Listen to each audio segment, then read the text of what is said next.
Baiklah, kami dari kelompok 8 metode numerik sistem informasi kelas B akan mempresentasikan hasil dan diskusi kami dengan topik interpolasi dengan nama anggota yaitu Ali Sinta Uno, NIM 211011060052 dan Dandi Merjalina Tobili dengan NIM 211011060094.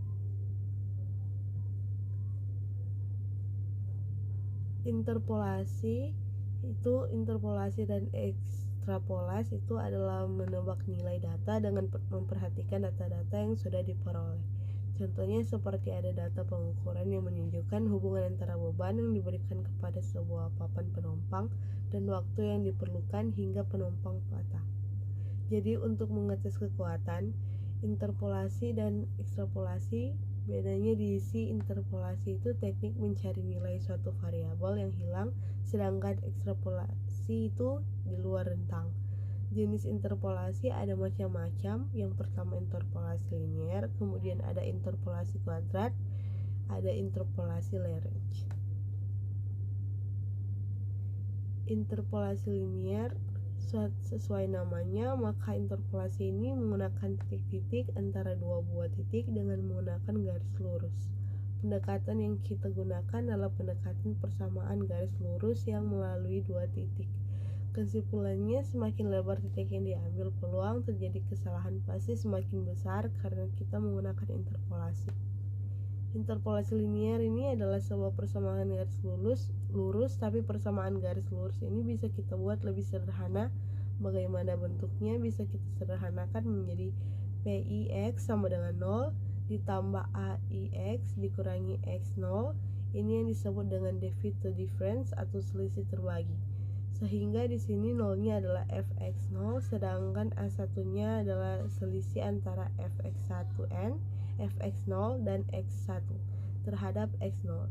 Jadi bisa dikatakan selisih terbagi 1 itu adalah selisih antara x1 dan x0.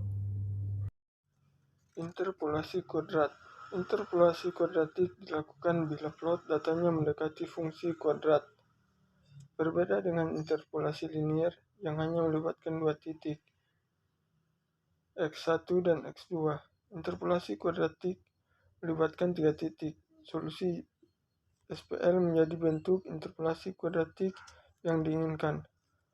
Banyak penggunaan interpolasi linier pada penggunaannya saat digunakan pada fungsi yang berpangkat 2, sehingga interpolasi kuadratik ini pun ada agar fungsi yang berpangkat 2 mampu terselesaikan dan dapat dicari dari titik barunya dengan efektif. Interpolasi Lagrange. Interpolasi ini merupakan bentuk paling mudah dipahami namun kurang disukai karena jumlah komputasi yang dibutuhkan untuk satu kali interpolasi sangat besar.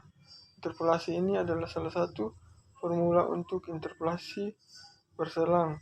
Tidak sama selain interpolasi Newton umum dan metode artikel. Walaupun demikian, dapat digunakan pula untuk interpolasi berselang sama.